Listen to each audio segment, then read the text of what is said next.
Hello. A year and a half ago, I made a review of the Chinese version of PvZ called PvZ, Journey to the West. That video is still the most popular one on my channel. Recently, an idea came to my mind. What if I tried to beat the Chinese PvZ without using sunflowers? Is it possible, and if so, how difficult would it be? Let's not waste time, drop a like and subscribe to the channel. And now, let's begin. What is PvZ, Journey to the West? This is an exclusive version of PvZ made specifically for China, available on Android. It adds many new locations, modes, mechanics, plants, and zombies. However, the game is no longer being updated and is considered abandoned, making it somewhat difficult to find online. If you want a more detailed overview, I recommend watching my review. Now, let's move on to the challenge. I will be playing through the Journey to the West mode, as it features all the new locations. I won't be playing the standard adventure mode since it's almost identical to the vanilla PvZ. Challenge rules. 1. I cannot use sunflowers or any other sun-producing plants. This also includes sun-producing hero plants. Though there's only one such plant among them, I am still forbidden from using it. 2. I cannot use sun buffs. In fact, throughout the entire challenge, I can only use 10 buffs of any kind, except for sun-related ones. I imposed this restriction because only a hacked version of the game is available online, which means I could use buffs indefinitely. To make things more challenging, I've set this limit for myself. That's it for the rules. Let's start the challenge. First location, battle with the Spider Woman.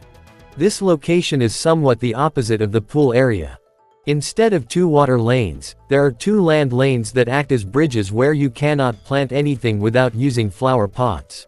So yes, I will have to use both lily pads and flower pots in this area.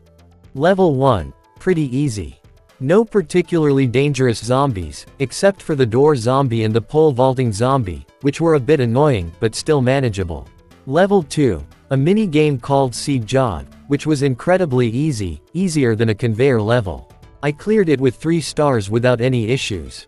Level 3, this is where things started getting harder. The music box zombie and the walnut zombie appeared. There were already some challenging zombies before, but now the difficulty spiked. Honestly, I thought this challenge would be easier, but by the 3rd level of the first location, I was already losing lawnmowers. Level 4, a mini game called Big Trouble, Little Zombies.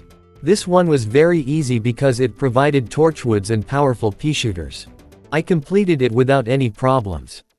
Level 5 Boss Fight. Each new location consists of only 5 levels, and the final one always features a boss fight. Unlike the standard conveyor-style boss fights in vanilla PvZ, these work like regular levels where you plant everything manually. The boss only appears in the final wave, and the level doesn't end until you defeat it. This level was quite challenging, featuring football zombies and pole vaulting zombies. However, things were going fine until the boss appeared. The Spider Woman throws webs onto plants, freezing them and making them inactive. You can blow away these webs with a blower, but in this challenge, my economy is terrible, and I couldn't afford one.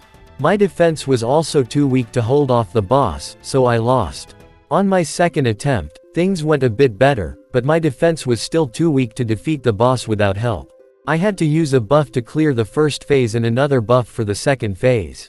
That means I've already used 2 buffs on the first location alone. But honestly, I don't think I could have won otherwise. The 2nd location is Battle with the Bone Spirit. It is a half-cut nighttime lawn with tiles in the middle, where plants can only be planted in pots. The first level is a nighttime location, meaning that sun does not fall from the sky, and the only plant I can use is the puff shroom. I also changed the hero plant from the squash wugoa to the pea shooter Nejo since he shoots across 3 lanes, deals good damage to zombies, and can speed up his firing rate. Without this plant, I would have struggled even with the first level, but thanks to it, I cleared it without any issues. The 2nd level is the mini game, See the Stars, where we need to create a star pattern using starfruits to complete the level. However, according to the rules of our challenge, this is impossible without using sun-producing plants or buffs. So, for this level, I had to make an exception and play outside the rules. Unfortunately, there was no other way. The third level was already tough, featuring pole vaulting zombies, miner zombies, and football zombies. With my current plant arsenal, countering them was quite problematic, but to my surprise, I managed to do it and didn't even lose a single lawnmower. Pea-shooter Nejo is truly overpowered. I honestly don't know how I would have passed this level without it. The fourth level was a conveyor belt stage, and there's not much to say, just an easy level. The fifth level was a boss fight, and it was quite difficult. The sheer number of football zombies was overwhelming, and by the time the boss appeared, it turned into complete chaos. To avoid losing, I used a buff, which made things a bit easier. The boss became less aggressive, and regular zombies became more of a problem than the boss itself. However, I managed to hold my ground and defeated the boss using just one buff. The next location is Battle with the Monster with Yellow Eyebrows. This location is a modified nighttime rooftop. And yes, it's another nighttime setting, which I'm not too happy about. What makes things even worse is that it's on the roof, making it potentially the hardest location in this challenge. The first level, what can I say? It was tough. The biggest problems were buckethead zombies and catapult zombies, but it was still manageable. I cleared the level, though I lost 2 lawnmowers. The second level was the mini-game, column like Useum, but it was far from easy. I couldn't beat it on my first try because of how chaotic things got. On my second attempt, the conveyor belt gave me better plants, and I managed to reach the final wave. However, to complete the level, I had to use a buff. The third level introduced jalapeno zombies, football zombies, zombonis, and even a gargantuar, just what I needed. This level was insanely difficult, and even my pea-shooter Nejo was struggling. The biggest problems were the jalapeno zombies, which burned my pots, and the football zombies. But somehow, I miraculously lost only 1 lawnmower before the third wave, which helped me clear the level. The fourth level was a conveyor belt stage, an easy one, so no need to dwell on it. And then came the boss fight. At the start of the level, I saw the situation and thought, well, I said no sun-producing plants, and I'm sticking to my word. So, I dug up the sun shrooms and started playing. The level turned out to be extremely difficult, and by the second wave, things were looking bad, resulting in a loss. On my second attempt, things went slightly better, and I even managed, somehow, I don't know how, to keep all my lawn mowers until the boss appeared. The boss was insanely difficult. Not only is he invulnerable most of the time, but he also summons hordes of zombies, which led to another loss. On my third attempt, I started figuring out his mechanics and began attacking with buffs. In total, I used 3 buffs on him. So, by the time I cleared the third location, I had already used 7 buffs. I'm afraid that at this rate, I'll end up using way more than 10 buffs by the end of the challenge. The fourth location is Battle with the Child of Fire. This area is a tiled lawn with a collapsed section in the middle where nothing can be planted and where zombies don't walk. And yes, pots are needed here too, but thankfully, this is a daytime location. In the first level, balloon zombies, football zombies, and pea-shooter zombies appeared right away. But despite this, the level was easy. After all, it's a daytime location. The second level featured almost entirely plant zombies, but this didn't make the level any harder.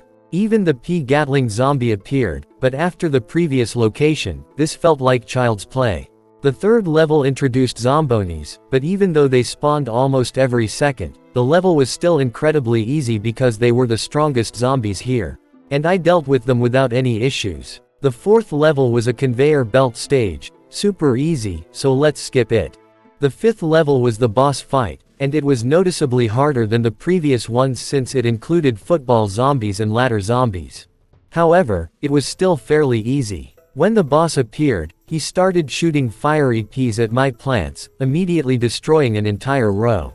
This is really the only dangerous thing about him. He jumped between lanes, firing fiery peas. Unlike the previous boss, he wasn't invulnerable all the time, which made him much easier to defeat. I cleared this fight without using a single buff.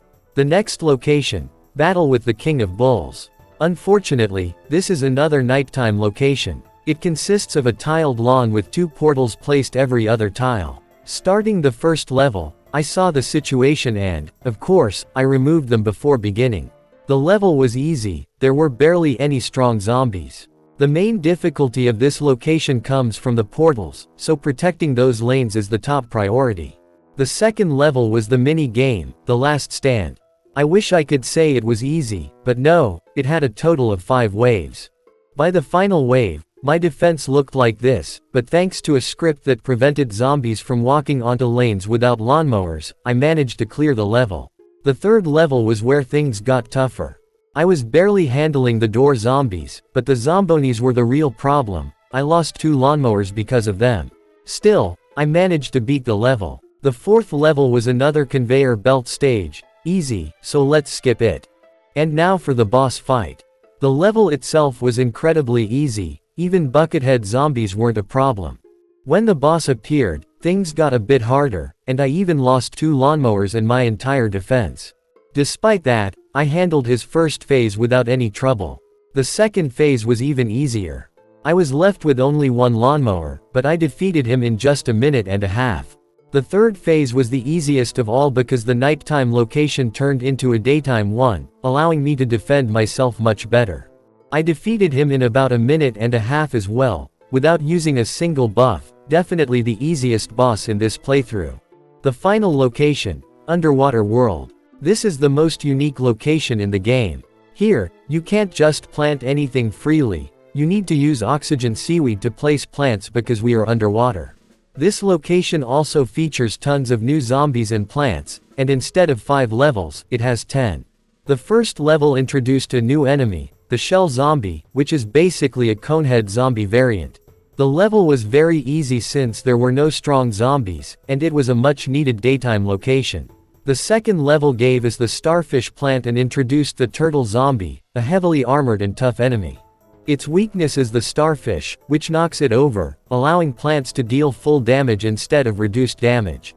This zombie is quite dangerous, and I even lost a lawnmower because of it, but I still cleared the level. The third level introduced the shrimp zombie, not very dangerous, just fast. Despite having 4 waves, the level was very easy. The fourth level introduced the crab zombie, and let me tell you, it's annoying. It has a lot of HP and constantly destroys my pea shooters. This level was tough, and near the end, I almost lost, so I had to use a buff. That brings my total buffs used to 8. The fifth level was much easier, though I still somehow lost a lawnmower. The sixth level introduced the seahorse zombie, which is basically a variant of the pogo zombie. The level was incredibly easy, so there's not much else to say. The seventh level gave me a new plant called the water gun, and it's completely broken. First, it costs only 25 sun, which is amazing for this challenge since using 100 sun pea shooters is a struggle. Instead, I now have a plant with the same damage but slightly less range for just 25 sun. After getting this plant, I stopped feeling any difficulty. It even handled turtle zombies without needing the starfish, which is seriously impressive. I even managed to complete the level with a 3-star rating, something I hadn't done in a long time. The same was true for the 8th and 9th levels. The 10th level was the boss fight, and it was just as easy as the previous ones. The Dragon King boss was no different, even though he frequently became invulnerable and summoned large groups of zombies. My water guns took him down in just 3 minutes. I didn't even use a buff, easily the easiest boss of this entire playthrough. Final thoughts. And so, I completed Chinese PvZ without sunflowers. Was it easier than doing the same challenge in vanilla PvZ? No, it was definitely harder. First, there were way too many nighttime locations. Second, the bosses were much tougher since there were no conveyor belt levels at the end of each location. The only saving grace was that most locations had only 5 levels and the ability to use buffs. Overall, though, I really enjoyed this challenge. It was challenging but fair, and it was nice to play something other than vanilla PvZ for a change. And on that note, I'll be wrapping up the video. I hope you enjoyed it. If you did, feel free to check out my other videos. Thanks for watching, good luck, and goodbye.